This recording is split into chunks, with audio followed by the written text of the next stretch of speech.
the meeting to order. Roll call. Everyone is present. Attest to publication.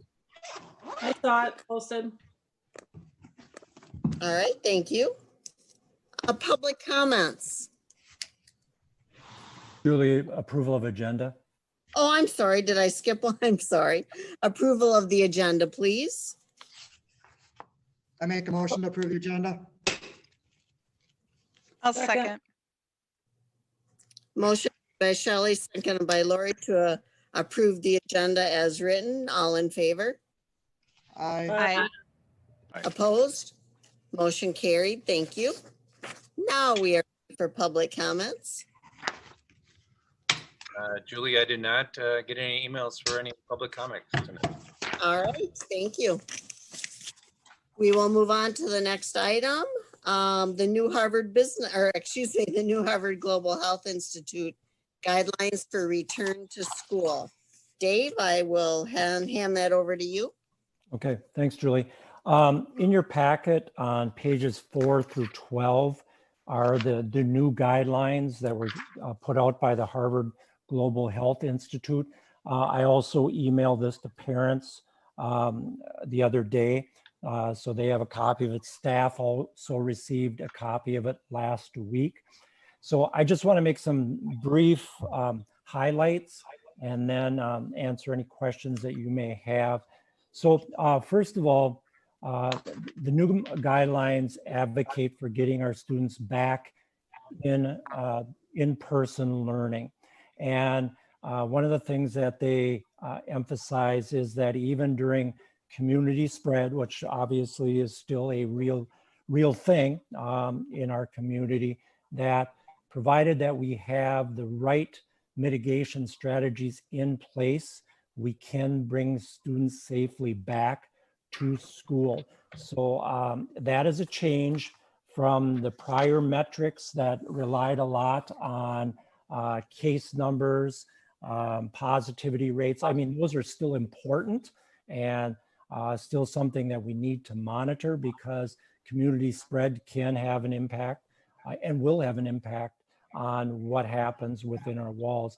But again, the new guidelines do say that given the right mitigation strategies that we have in place, we can bring students back. And so the couple of things that they talked about is 6 different things. One is trust. And again, we need to make sure our community understands, our staff understands, board understands, everybody, that it's important that we have those mitigation steps in place, because there are parents that I know there are a lot of parents that obviously vast majority of parents want their kids back in school, as we all do, but there are still also parents and staff that are concerned about COVID in the school. So trust is a big thing for going forward. They also talk about transportation. You know that the board addressed this in adding another route that will start January 4th, but there are things also that we need to do on in terms of transportation to keep our kids safe. Infection control, obviously very important once we get kids back into school. Health and safety standards, which inside our building that we will monitor. And then hopefully soon there will be some testing that will be available that where we would be able to use it within our schools, a rapid test, so to speak, so to help mitigate some of the spread that may go on in our school. And obviously, big thing recently is the availability of vaccines. So those are issues that we need to address and have addressed previously and will address in the future. Again, the things that mitigation things that we are very have put in place and will continue to have in place, of course, universal masking for staff and students in our building. Hand and bathroom hygiene needs to be a priority. Also, in terms of ventilation in our school, ventilation on our buses, they even talked about even during the dead of winter, cracking the bus windows open 3 inches helps with that exchange of air. They've talked, the new guidelines talk about 3-foot social distancing for young learners. Again, the preference is to have 6 feet, but it is allowable. But we, again, since the summer have, for the most part, tried to have in place the 6-foot social distancing. But the new guidelines do talk about the 3-foot social distancing. In the high school, the 6-foot social distancing, especially if we get a case number of 100 per 100,000, is very important. Below that, again, they do allow for 3-foot social distancing if it's below that 100 level. We do have quarantine policies and contact tracing in place, and we will continue to follow those. And because the bottom line is, even with all the mitigation strategies that are in place, we will have quarantine issues come up and we will have to do contact tracing. And then also in terms of testing, again, we are hoping for some type of screening testing in the near future that will become available to schools. The other thing that I wanted to emphasize is in that document is the Harvard model priority for reopening schools. And they lay it out in order of 3 priorities. The first priority is to get the elementary grades pre-K through 5 back in school. And then students that are particularly vulnerable. Again, we've addressed special ed students. We've had those students in school. We've also had our no internet kids within our schools. Second priority after elementary is grades 6 through 8 in person. And then if there's any additional, what they call vulnerable groups, again, that may have difficulty learning in a virtual setting, to also be bringing them in. And then the third priority is then bringing back grades 9 through 12. And again, the challenge with 9 through 12 is obviously the movement in terms of going from class to class. The cohorting is more difficult, but again, in terms of priority, again, elementary students first, second are grades middle school, and then third is high school. So I wanted to just emphasize those things in the model. And again, not just our school, but a lot of schools have looked at these new models and are looking at ways to bring kids back in person as soon as possible. So questions, comments regarding the new guidelines?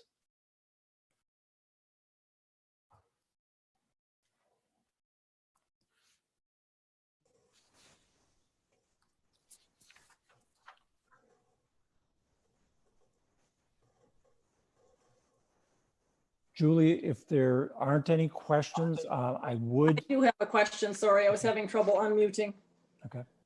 I noticed on page 6, they talk about one of the issues with educators that are in high-risk groups and being able to have options for alternate or remote assignments or other reasonable accommodations. I mean, obviously, we don't know all of the personal factors of our educators, but I know, personally, I know we have a few that fall into that high risk. I mean, do we have anything in place, or do we have any plans for that, or what can we do in that area? Yeah, Joni, that's a good question. Yes, we would. Obviously, if there's a employee or employees that are in the high risk category and they feel the need for accommodations, we would attempt to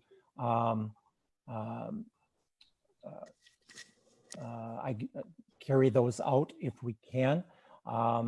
And so, for example, if remote teaching is a possibility, we would just have to look at, in terms of staffing, how to do that.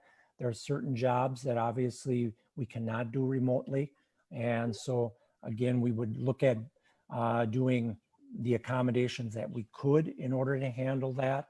And obviously the PPE and all of that's very, very important, making sure all of those things are in place. Obviously, I would meet with them. Obviously, we want to make sure legally we're doing everything we can to meet both their needs and the needs of the school. So a general answer, but each case is obviously very specific. And so we would definitely have conversations with those employees if need be. Dave, you listed off a few things that the school is doing when bringing kids back to stay safe. Are you still doing temperature checks like you had there? Yes, we would still do that, Tina. And the way that we did those in the past, and I guess Rick and Mike could chime in if it's any different, but what we did in the past is in the elementary, when they came in and went to their classrooms, they were checked in the classroom.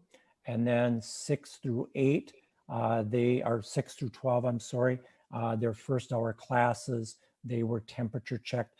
Mike and Rick is, would that? I just wanted to make sure that was still being done. I know that was originally. Yeah. Rick and then Mike, any? Go ahead, Tina, I'm sorry. About ventilation, what changes did we do with ventilation with the school? We basically, in terms of the air exchange, doubled it, Tina. Mike Stang, our head maintenance. And again, I don't have the exact measurements or airflow, but we increased it 2 times. And what that does, again, is gets more airflow. It's not as efficient in terms of heating and cooling and all that, but we did do that. So we feel that that is satisfying the requirements that were laid out. And then with that, I'm assuming just changing the actual filters more frequently. Yes. Of that. Yes.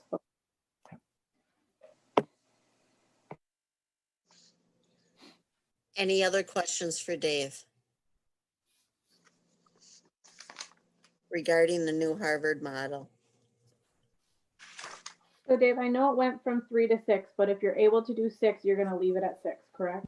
Definitely. You know, and in some rooms, Tina, we weren't able to get the 6, but you know, they were 5 feet. And so, yes, we definitely, as much as possible, want to try to get and adhere to that 6-foot distancing as much as possible.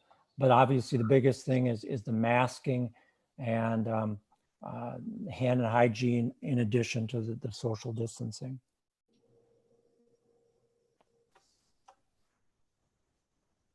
So how do we convince our school parents and children that if and when we do come back, you know, in stages or whatever, that I'm just afraid that, and maybe I'm speaking too soon, I know there's a lot to discuss yet, but you know, I can just see the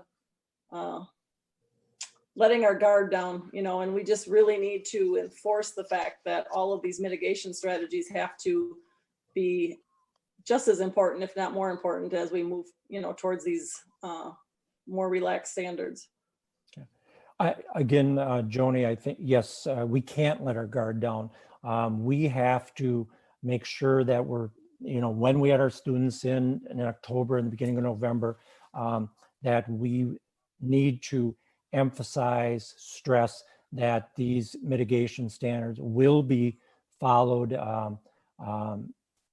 You know, they will not be relaxed. I can guarantee you that. And even, you know, with some of the relaxation, you know, like they said, once the vaccine is administered, they still say you should mask and all that. So again, that will be reinforcing this with our students, with our staff, that these mitigation standards are in place and will be in place and will be followed.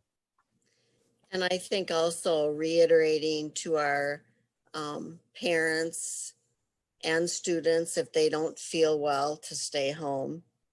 And if they start not to feel well in school, to tell their teacher or whoever they're with, you know, in a class period. I think that's really important as well. Yeah. all the mitigation strategies. Just reminding people, with the vaccine already, people are letting their guard down. I hear it, I see it, people tell me. So, good point, Joni. And that is something we need to keep on top of as much as we can. I know that the correspondence that I'll send out tomorrow, Julie, after the meeting, one of the things is emphasizing that to parents, please, if your child is not feeling well, keep them home. And I know Tammy will keep emphasizing that repeatedly in the coming days, weeks, and months. Has there been anyone, Dave, that has reached out since our last meeting and we talked about bringing the pre-K twos back, and the possibility for others with the transportation? Has there been anything talked about as far as parent pools and stuff like that of getting the kids to school versus busing? Or is that something that's been done on their own and administration knows nothing about? Yeah, Shelley, once we added the route in correspondence with the parents, I emphasized again, asking if you can provide transportation for your children, that please do that. And again, we can send out reminders. Again, very frankly, the fewer students on the buses, the better it is in terms of lessening transmission. So in terms of anything coordinated among parents, Shelley, I'm not aware of that right now. Okay. Because with everything, in our buildings, and Mike and Rick do a great job with things, and the staff does a great job with things, but the weakest link is our transportation. Yes. So, okay. Yes. I have a question for Tammy. Tammy, did you ever hear back about positive cases within the school? Would you be notified, or is that still up to the individual parent and family? We will be having a meeting soon with the county, but we haven't been being updated of any new positive cases unless the parent has told us. Thank you. And I just wanted to, some of the Harvard guidance also, because there's more scientific understanding of COVID now, transmission in their studies has generally occurred outside of school and not within the school, as long as those infection control guidelines have been present and followed. The older kiddos, they spread COVID twice as often as the elementary age kids. But basically it's coming in from the community versus being spread in the school. And Harvard is saying that schools have been quite safe with the infection control practices in place. And that the community basically also needs to be a widespread culture of change, adhering to the mitigation strategies, not just in the school, but also outside of the school.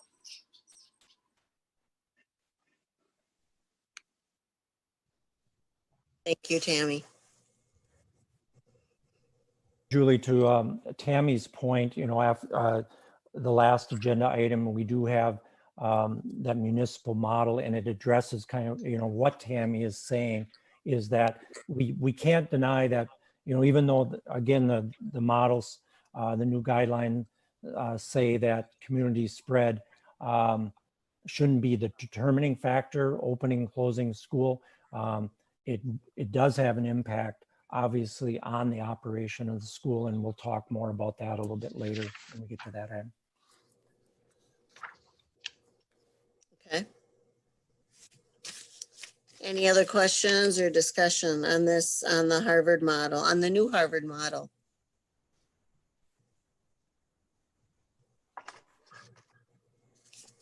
Julie, if not, then I would like a motion to approve the guidelines of the Harvard, the new guidelines in the Harvard model. Okay. Okay. Well, if we're doing that, I'd like clarification then, because the way I read in the board packet is we're not using the Harvard model. So we're going against science, which is what we were admonished to do, was use science. The science right on the front page says that we can now recommend that schools be open even at very high levels of spread. Correct. And we will do that. But again, the understanding that we're using the guidelines that were put out. So, and on the first page, it says that the metrics of the community should not be on and off switch for closure and opening. So Jack, yeah, that wouldn't be the determining factor. But again, the amount of spread will have an impact on the quarantining. It will have an impact on the positive cases in the school. And so the guidelines just state that that's a reality. So what are you hoping for? Because the recommendation in the board packet is to keep with the community spread model, the municipal numbers, but use the Harvard model as a guideline. No, again, Jack, they would be guidelines. That those numbers are for information that when we get at a certain point, we have to be aware that, okay, then at a certain point, it's going to be in the school. It's not going to be used, a number is not going to be used to shut down the school. What'll happen is it'll be more based on staffing. If we can adequately staff, it will be based on if there's, quarantine numbers, perhaps shuts down a classroom or a building. And so those will be guidelines, but they will not be definitive of what shuts it down. I guess, So yeah, we're referring to what you sent out today. Right. to be point blank, I guess, by the new Harvard models, if we were to approve this, kids, basically, all kids K-12 are coming back to school. Is that the way I'm reading this?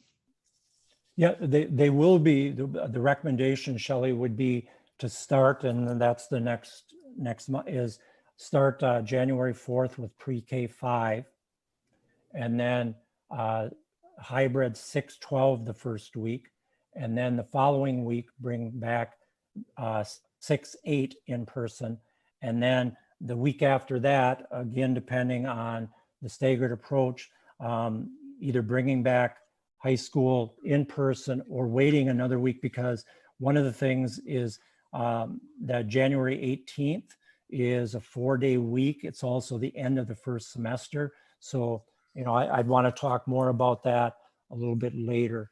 But yes, the plan would definitely be by January 25th to have all students pre-K 12 back in person. 5 days a week. Yes, yes. Right. I guess what I'm confused about is, yes, I can read this entire and have read this, but I mean, it is still just a guideline. It doesn't say on day 1 you do this, on day 10 you do that. I mean, you still have to have some sort of metrics, because otherwise, I mean, this is just it's not a direct line to what you have to do or can do. Right. It's giving recommendations. Right. But I'm saying you can't just adopt this and say, okay, this is exactly what we're going to do, because No. you still have to have something that formulates it and puts it into place.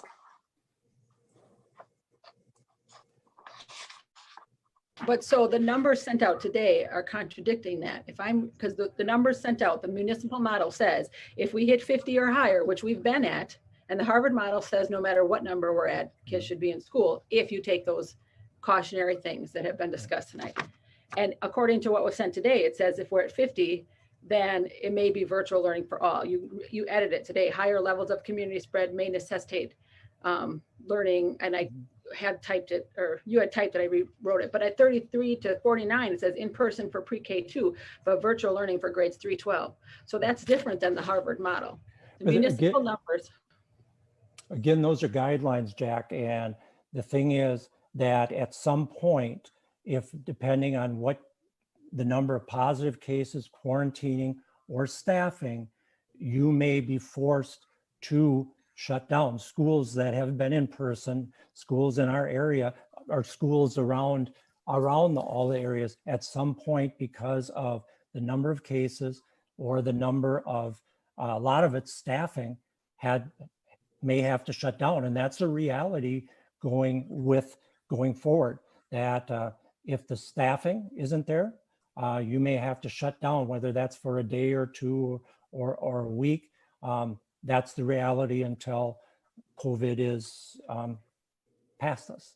So, But in general, I mean, I'm not saying we need to be cognizant of the municipal numbers. yes. I understand that 100%, but really they don't matter at all. I mean, we need to be cognizant of it, but as far as our kids being in school, they don't matter. What matters is our numbers in the school and our staffing, because I mean, you could have 10 teachers out, none of them be members of our school, but we cannot hold those classes without those teachers, and our municipal number might be 7, Yeah. which means everyone should be in school, but we don't have the teachers to do that. So in theory, our municipal numbers really don't matter. We need to be cognizant of what they are, but what truly matters is what's going on in our schools.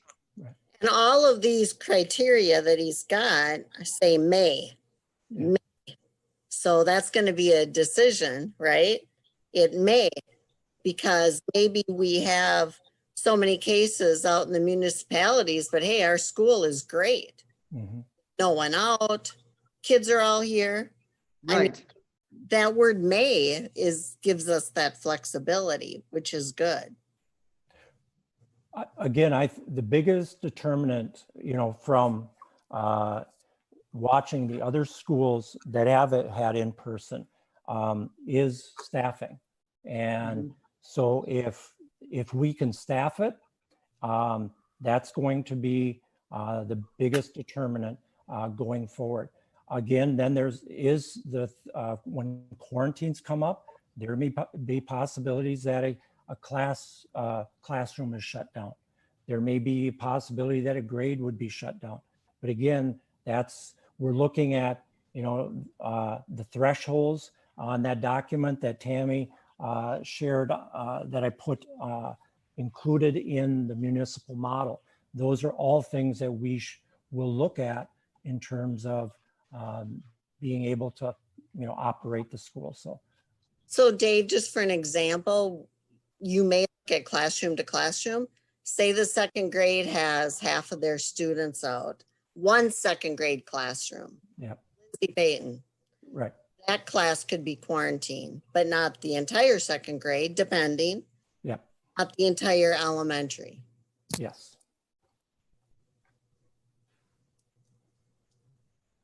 Okay. Clarify. Well, the last time we met, the theme of the night was we needed to be flexible. Mm-hmm. So far, we've always said we're following the Harvard model. And everyone said, don't follow that. Go to this, go to that. No matter what metric we looked at, no one was happy with it. I think if we don't follow the new guidance from the Harvard model, then we're being openly hypocritical. We've been hanging our hat on that the whole time. At the end of the day, someone has to make a decision. There's never been an on-off switch, a black and white answer. Dr. Warsing has said that. We've seen that we've heard it from the parents. These are all inputs. The municipal numbers, the county numbers, the Harvard model, these are all inputs. But at the end of the day, someone needs to make a decision. That guy's on the screen right now. We hired him for that reason. He's taking the inputs from all the experts. So to say that we're not following science sounds salacious, but what we're doing is we're evolving, we're being flexible, just like the model says we should, just like the community says we should. So to throw a wrench in things now I mean, there's never been a black and white on-off switch here, folks, and we're never going to have one.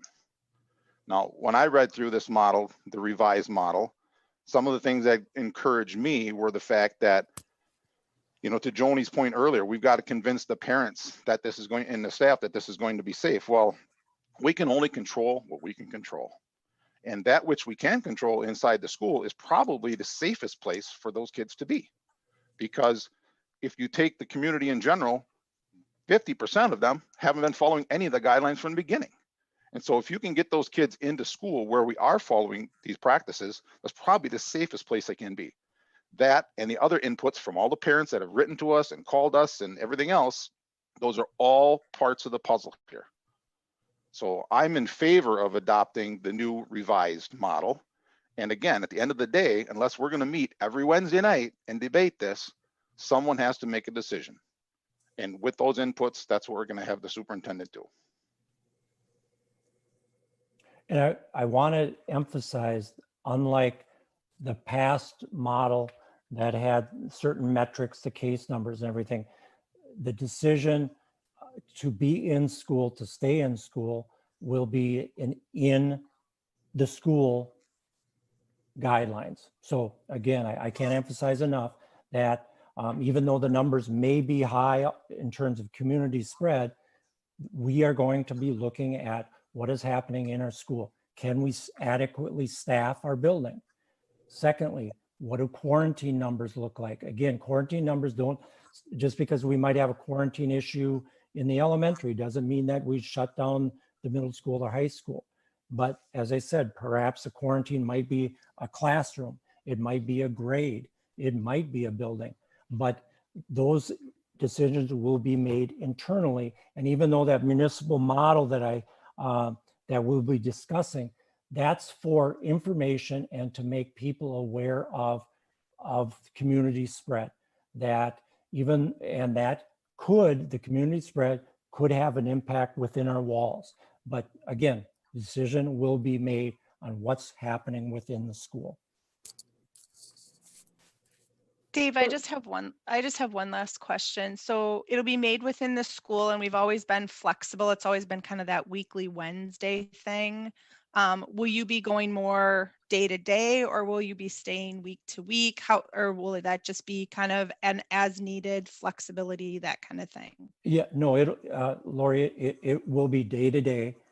We will not be, even though, again, if you approve that municipal model is just a information thing, I still will get that information from the county every 2 weeks, because as you know, they are now putting that information out. Again, that will be for information that I will send out with parents, and hopefully the municipal model numbers look good. But as I said, it will be a day-to-day decision. And as long as we have the staffing and the other things are in place, we will be in school. So we won't be going week to week. I won't be notifying parents 1 week, well, it looks like next week or this. It will be, we will be in school as long as we can meet the staffing and the other mitigation strategies. And the communication plan, let's say you do have to close down, for example, the scenario Julie ran was second grade, you would just contact that second grade group of parents type of thing. That's the communication. Okay. Yes. Thank you.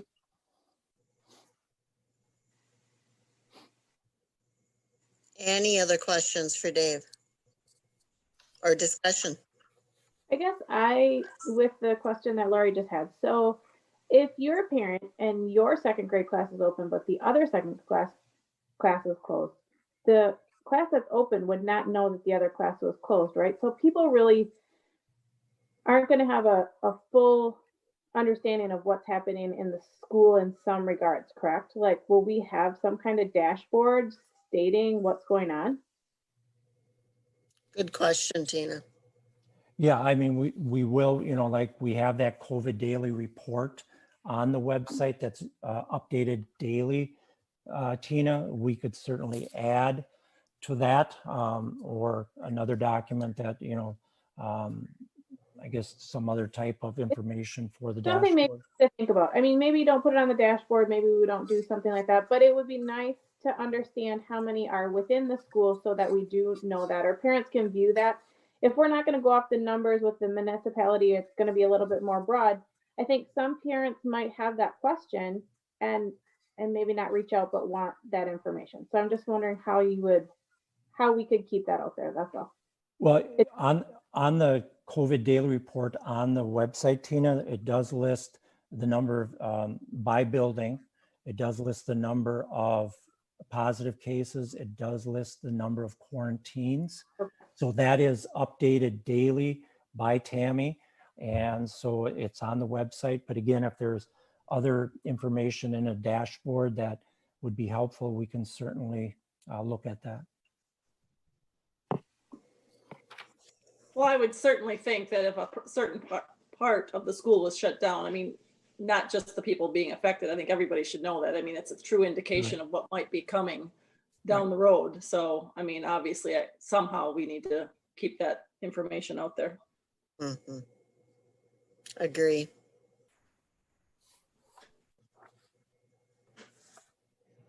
But flexibility is key because Yes. there's no straight line answer to any of this. Obviously, that's one thing that has not changed. But lots of information has changed, and that kept saying last week, someone kept saying, what has changed? What has changed? Well, lots has changed. And the whole Harvard model has told us lots has changed, and they've told us they've learned a lot of things. So the rules for what is good practice for COVID at school has changed. And my question is, the infection control things listed under the Harvard model, are there things there that you think you can't do? And I'm going to assume the answer is no. And then that should decrease the number of quarantine cases, because if you're following those guidelines, which I'm going to assume yes, correct me if I'm wrong, but then you shouldn't have huge numbers of quarantine cases, because if you're following the infection control guidelines in the Harvard model, then you should not have huge numbers of quarantines. But we would have huge numbers of quarantines if people send their kids to school sick, and they're within that 6-foot distance around the positive person or staff. But they really shouldn't be, because our classrooms are big enough that we can have, and now it's 3 feet. So for sure, our classroom should be big enough. Our small class sizes. But they have not changed the recommendations about when you're doing the contact tracing, that it's still going to remain at 6 feet. And those will be the kids that will be excluded based on being a close contact. But we should be able to do that 6 feet based on our small class sizes, right? And the sizes of our rooms. We talked about this last month or last meeting. Well, when the middle school is there, they are not physically distanced when they are all there. They're not 6 feet apart. Correct me if I'm wrong, Rick. No, it depends on some classes. They are, some of our smaller ones, but there's a number of them that are not. They're about 5 feet on our classes that are 23 and 24. So it depends on the class. Our classrooms typically can hold 18 at 6 feet. So the ones that are over that, then they're a little bit closer, but they're as far as we can, and we definitely won't change that. We'll keep them spread out. And obviously what these kids do from 3:15 to 8 a.m. in the morning is directly going to affect this. I mean, even if we keep them 6 feet apart all day, that's still going to have an effect, and we can't control that. It has an effect. We cannot control that, but we're not going to quarantine because of that. No, but I'm just saying, we can't think that this is going to make everything perfect. I mean, there's still going to be cases. I'm sorry. Well, the county could quarantine if 6 kids are together at someone's house. Is that correct, Tammy? I mean, and someone's positive, the county may warrant a quarantine. Yes. It not come from us, could come from the county. That's still happening. I hear it. It just happened over Christmas. I know a family that's all quarantined. But that shouldn't shut down our school, because the county is quarantining those families and those kids. Well, but say 6 or 7 kids are together. I'm not saying it's going to shut it down, but it could quarantine a class.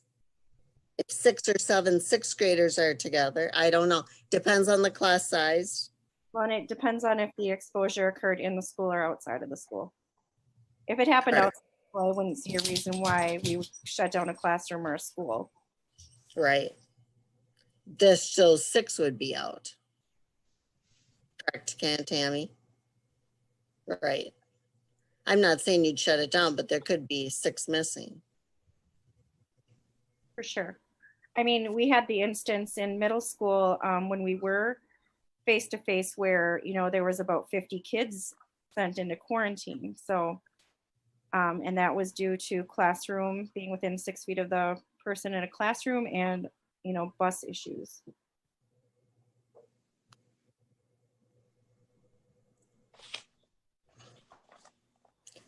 Okay, anything else? Any other questions or discussion regarding the new Harvard model?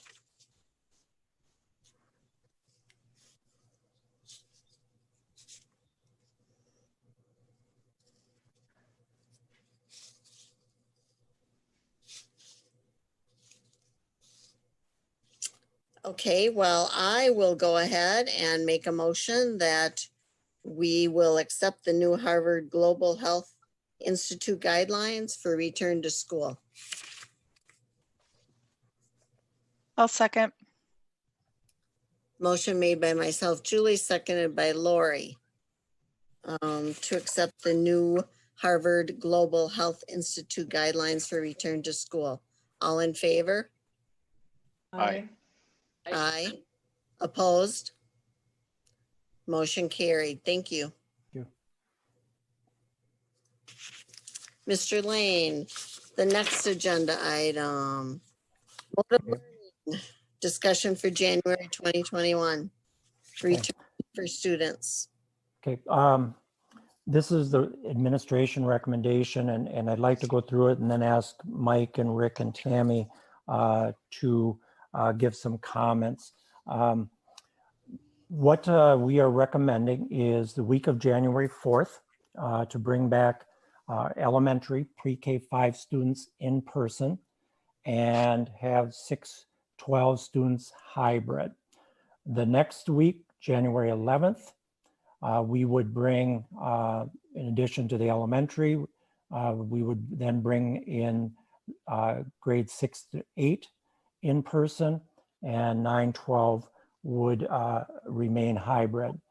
The week of January 18th would be, again, elementary and middle school in person, and the 9-12 hybrid. Again, the reason that in talking to Rick, we had thought about that is that particular week, there are only 4 days. We have a professional development day on the 18th. And it is also that week is the end of the first semester. So then on the week of January 25th, all students, including 9-12 students, would be back in person. So part of that staggered approach, and again, in terms of getting kids back, I think the staggered approach, rather than just everybody back at once, is the recommendation. So Rick, I'm going to ask you to talk about that, and Tammy, that the reason why we're recommending a staggered approach. And Mike, if you want to add anything regarding the elementary, please feel free to do so. So Rick. Sure. Thank you, Dave. You know, when reading through the Harvard things and everything else, you know, obviously the high school kids are the ones that transmit at about twice the rate of the rest. I do like the new model that says we can get the kids in school, and obviously bringing them back next Monday is important, and I'm excited for that. It really comes down to, you know, we don't have a crystal ball. We want to keep the kids in school. We want to keep them going. That semester kind of throws a wrench in there, but I do understand if there's a push to get our high school kids back sooner than that. I mean, I certainly do, and could go along with that. We're hoping, you know, as Dave said, and it's been talked about tonight, staffing will be kind of the key thing. So, you know, as long as that holds, I would love it from January 25th through June 3rd that we don't miss any school, you know, other than maybe some classrooms here or there or grade levels. But that's kind of the rhyme or reason. And after talking to Tammy about that, you know, Tammy thought from her standpoint, doing the tracing and everything, you know, at the high school, they mix so much. I just kind of worry about how many of them would be out. But Tammy, I'll let you kind of to discuss that, because I know you talked to Dr. Warsing as well. Yeah, I do agree with the staggered approach to return. If we were to bring them all back, I would worry that it would be kind of overwhelming, especially if there were positive cases that entered the school. And I'd rather do it staggered approach. And Dr. Warsing and I have talked about that. She thought that was a good idea too, especially with the middle school not being able to, you know, be the 6 feet apart.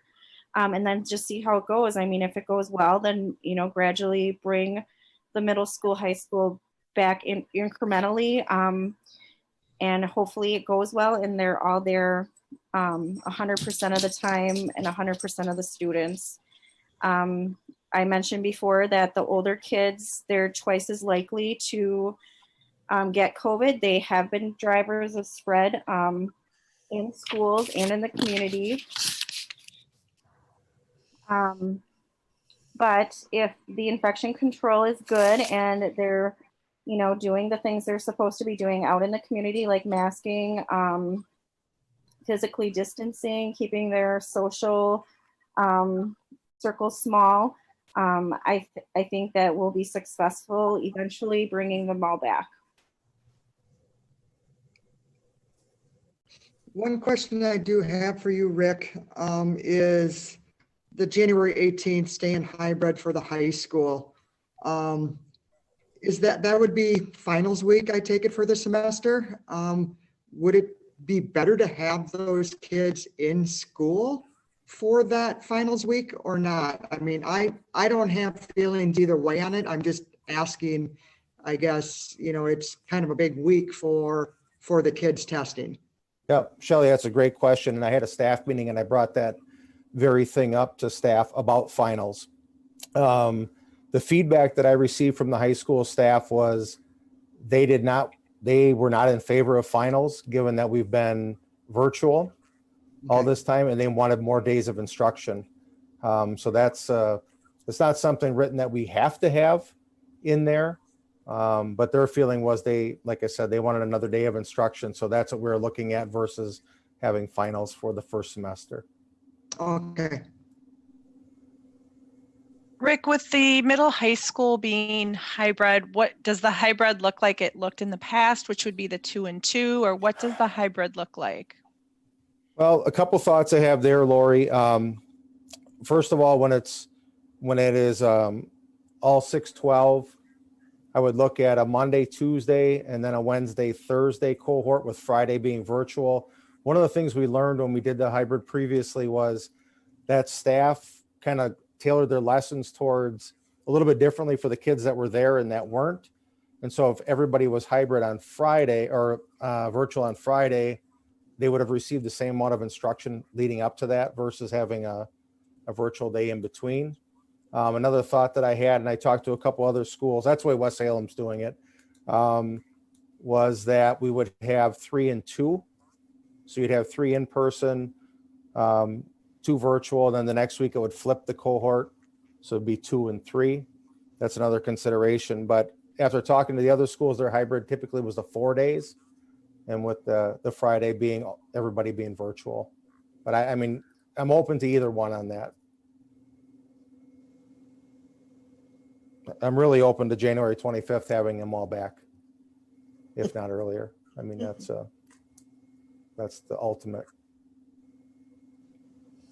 Have we got a plan in place for the inevitable families that choose not to send their kids back regardless?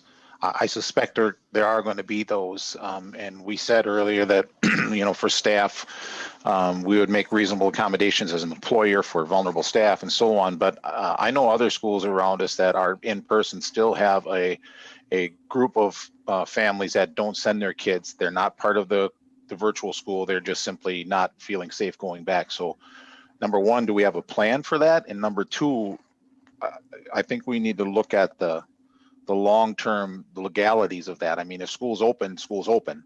I know this is not a year to start getting strict on truancy laws and so on, but we have to explore what the legalities are there as well.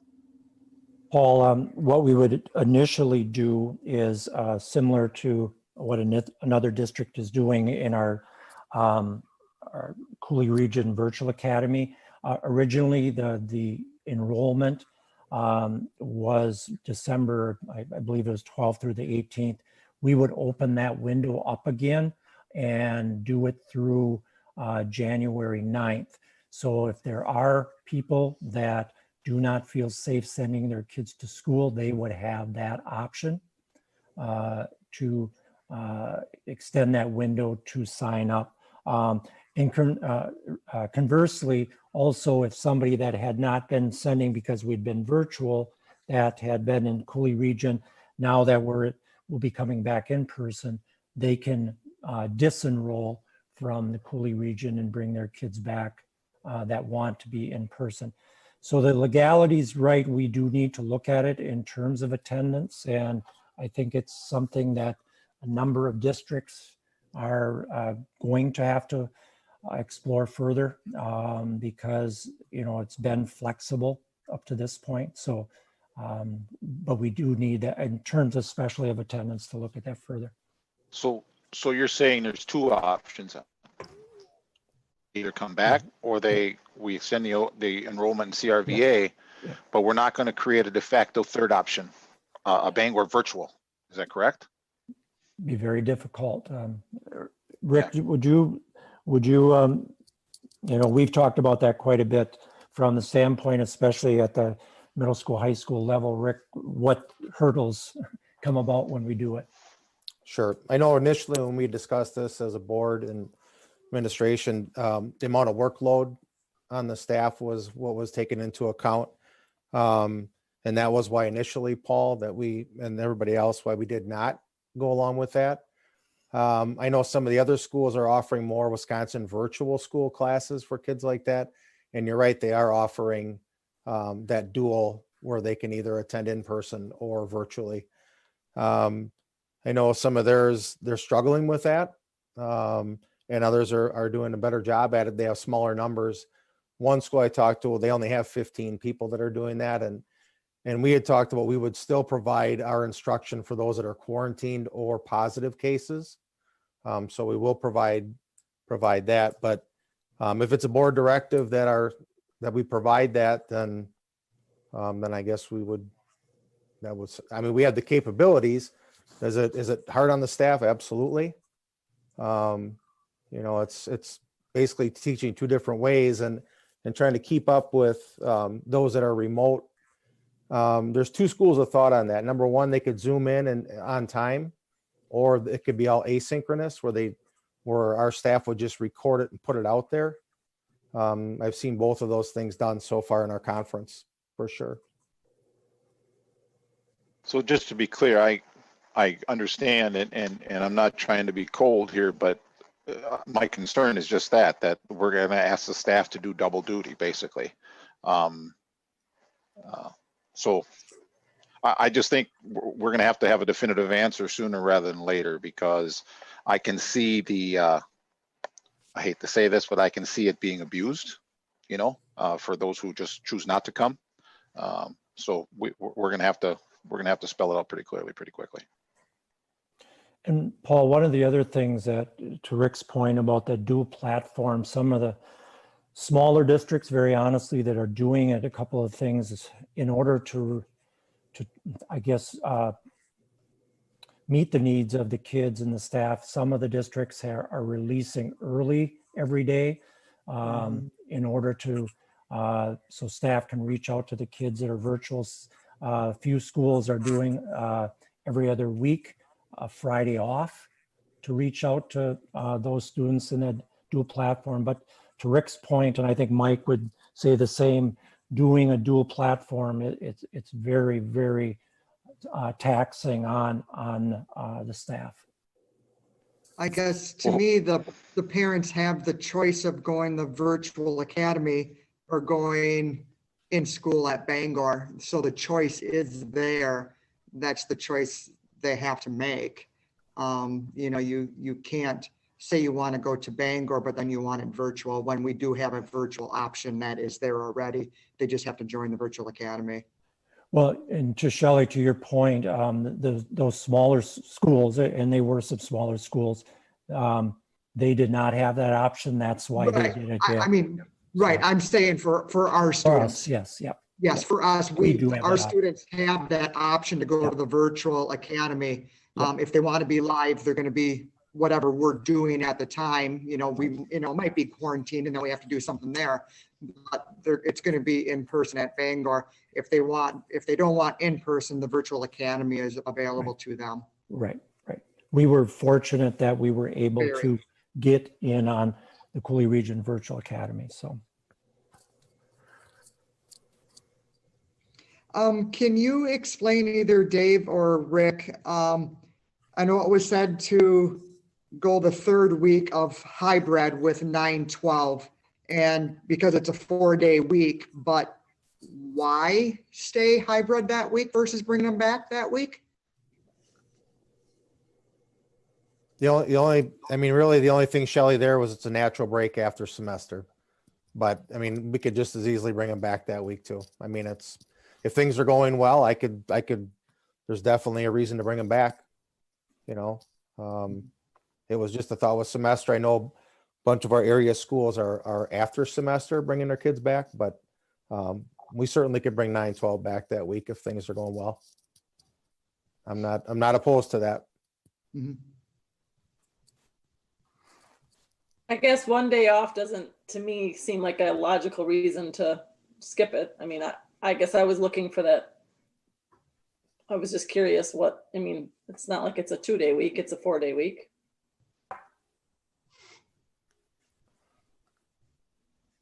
I hope it doesn't become an issue, but that's about the 3-week window after the holidays too, that if there's going to be a Christmas surge, I hope we're not seeing it, but we'll have to Yeah, take it as it comes. I did think of that earlier, I guess, now that you say it. And I guess a lot will already be there on knowing what the 6-8, well, actually the pre-K 8, what's going on there. And if, you know, it's not looking good, yeah, we don't, but, you know, I mean, kids want to be back in school. I mean, they truly do.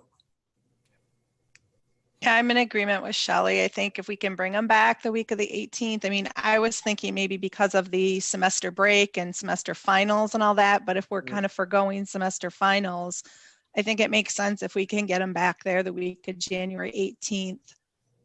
Those 4 days, I think those 4 days are important.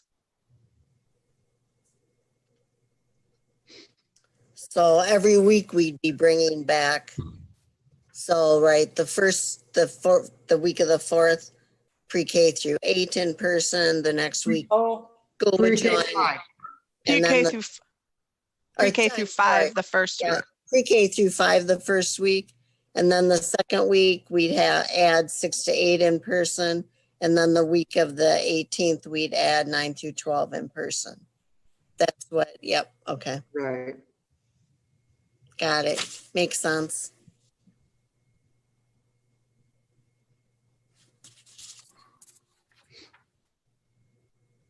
Was that a motion? I'll make that motion, sure. Thank you, Shelley. I'll Moving second. along. I'll second. Okay, motion made by Shelley, seconded by Lori. Do you want me to say it again? Week of January 4th, pre-K through 5 in person, 6 through 12 hybrid. Week of January 11th, pre-K through 8 in person, 9 through 12 hybrid. Week of January 18th, pre-K through 12 in person, face to face. All in So favor? Bring 9 to 12 back, hybrid the 11th? They would be in hybrid the 11th. Oh, I'm yeah. sorry. Did I say that wrong? Yeah.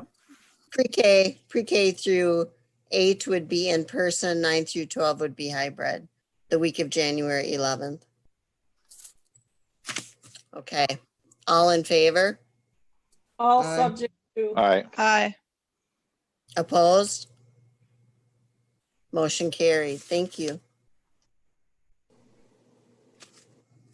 All right, next on the agenda, the municipal model guidelines. That's on, I sent a revised one this morning. It should be on page 13, but if you have it on email.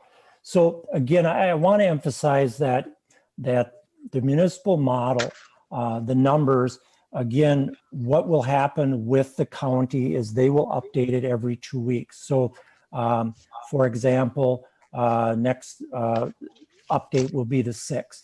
And they give the total numbers in our 7 municipalities and then plug it into a formula, and it gives us the cases for that past week. Now, again, this is for information only, and I would share it with parents saying, okay, this week we're at level 3, 16 to 18 cases. So again, as long as we're able to staff the building, and that is the biggest determinant. So these numbers, we are not going to say, well, we're at level 4, so that means we need to go virtual learning. Again, the determinant is the staffing in the building. Then the second determinant is number of positive cases and quarantines. So if those necessitate changes within the school, then we will look at that. And obviously, Mike, Rick, Josh, Tammy, and I will be looking at what's happening in the building on a day-to-day basis. So even though these levels, again, it's for information and for our community, and to say, okay, we're getting at the point where if we get around this level, it could impact what we're doing in the school. But it is information. It is not that we reach this level, then we shut down, or we do not use that to shut it down. It's mainly for information. And So then, it's not being used as a determinant. no, again, according to the guidelines of the new Harvard model, it is not going to be used to determine to close or open school. Now, I do want at the bottom of that updated sheet, the school closures, and I want Tammy to address that because, again,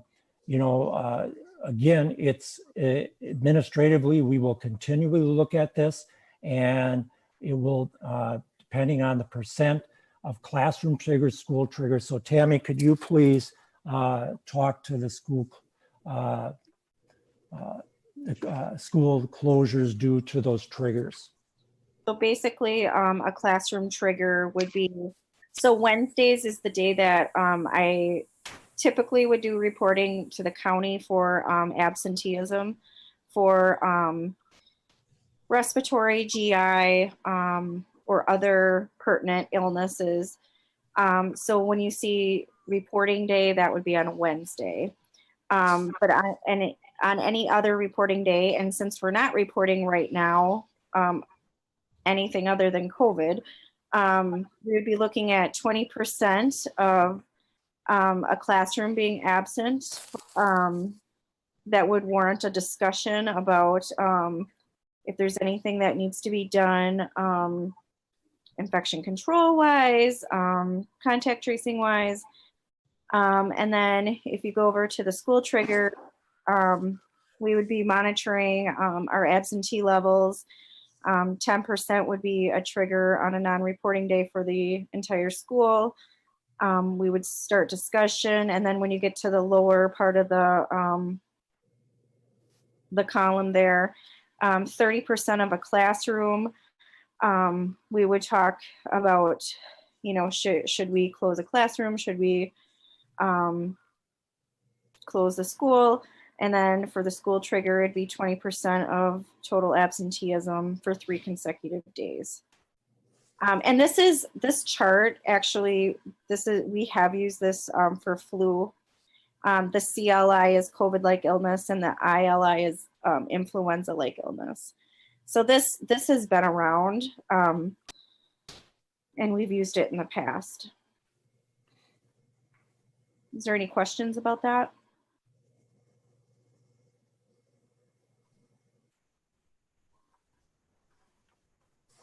Yeah, so how does quarantining fit into that percentage? Because they don't have symptoms necessarily, but they're quarantining. I'm sorry, I'm just not seeing it. Is it on there? We would use, basically, this would be for symptomatic students.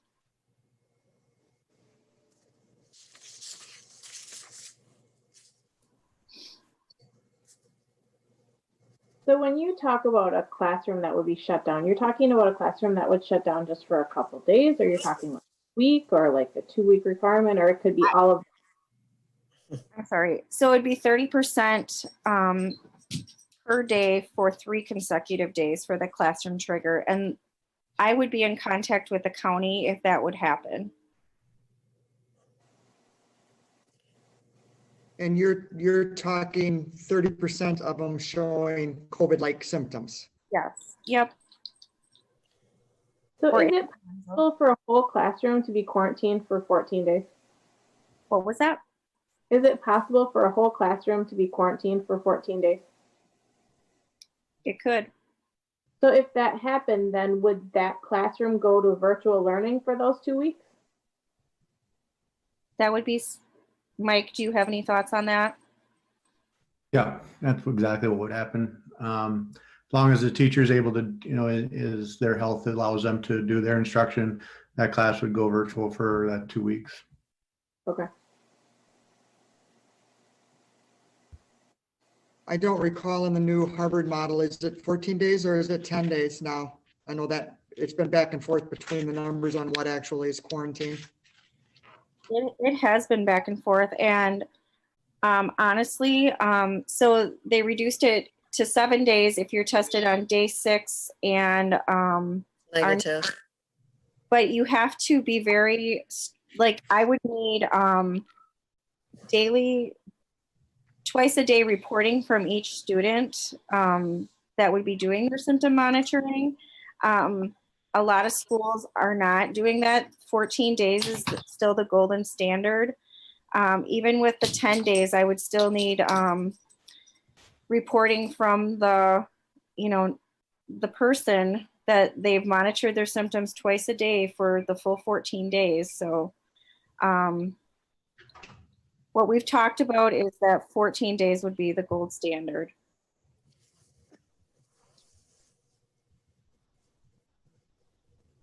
You also, with those reduced quarantine times, you have to guarantee that they're going to maintain their 6-foot social distancing in the classroom. And we can't guarantee that in all cases. So, there's still ongoing discussion. It could be something that could be changed, but for now, I would recommend stick with the 14 days. Sounds good. Thank you, Tammy. Mm-hmm.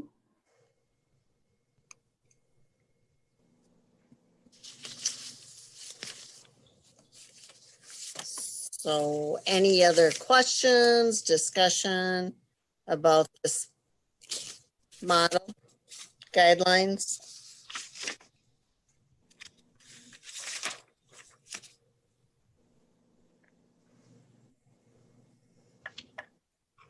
Is there any action required for this? Dave? I get, yeah, Paul, just so I guess I would like it because of the fact that, okay, it was discussed, there was,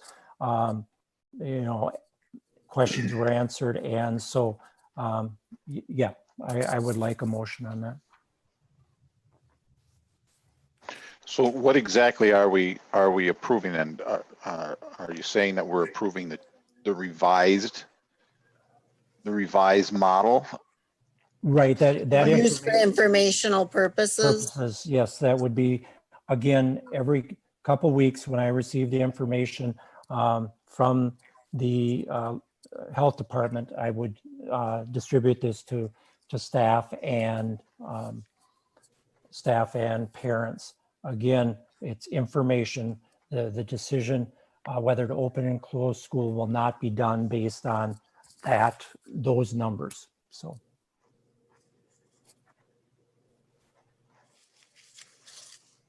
So to be clear, on whatever date, whatever Wednesday, no matter what our community spread numbers are, I mean, it's going to be presented, it's going to be told, but we're not going to say, "Ooh, we hit a number." It's at this point going forward, it is information only. Correct. So again, the three things that will determine if we can keep school open will be our staffing, will be our number of positive cases, / quarantines, and then thirdly, the thresholds that Tammy's from the health department. So those will be the determining factors. Positive cases in quarantine within our. Yeah, within our school. Thank you, Joy.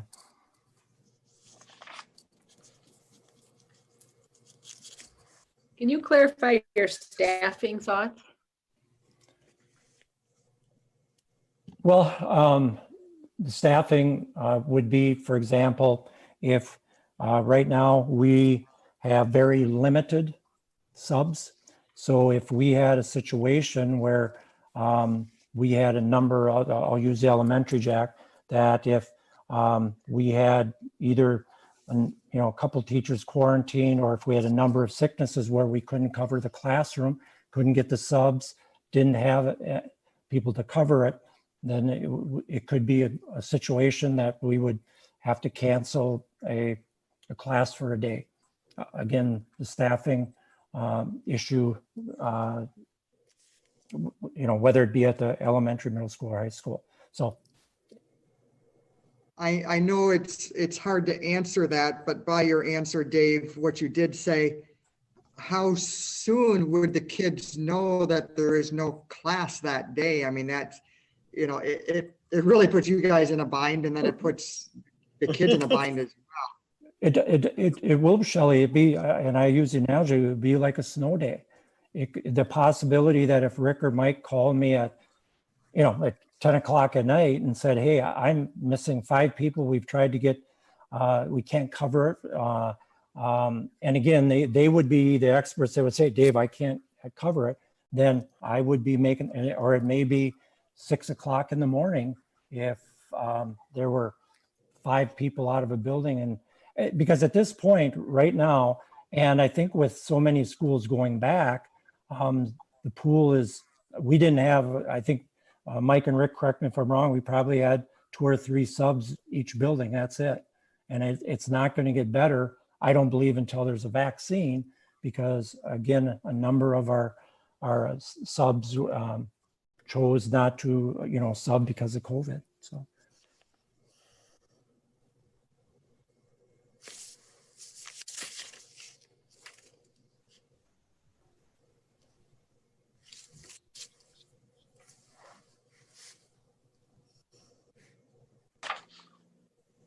How many subs do we have for bus drivers, Dave? 'Cause we have like a few bus drivers that can't drive. Does that just stop the kids from those buses, or because we can't provide transportation, then it closes? Right now, Tina, with adding another route, we have 3 sub drivers. And so again, just like always, if I get a call in the morning, I try to get hold of somebody as soon as possible. If we were not able to cover it, because one of the subs has another full-time job, so his availability in the morning is not always as good. The other 2, if hopefully they're available. If not, then we'd probably look at combining some routes. And otherwise, probably a situation where we'd have to do a staggered type of route. So for example, that one route would run and do their normal, get the kids, and then an hour later run out, or as soon as they're done, they'd run out and pick up on the other route. So it's, again, it'll be a challenge. So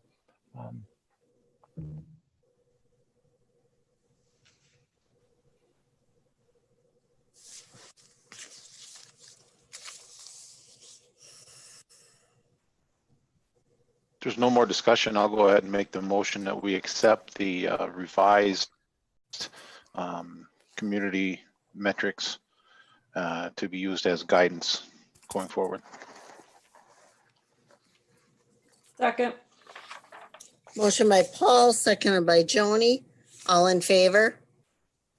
Aye. Aye. Opposed? Motion carried. Thank you. Okay, that's the end of our agenda. Thank you, everyone. thank Happy, you. be Don't you safe. need- I'll don't make you a need- motion. Yeah, I'm not done. I just want to be safe Okay. and healthy. Now I ask for adjournment So moved. of 2020, It's not over yet. Yeah, that's true. All I'll right. second that motion. Who made the motion? I'm sorry, Joni. Yep.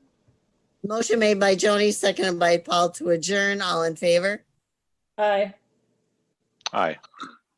Aye. Opposed? Carried. Thank you. Thanks, everyone. Thank you.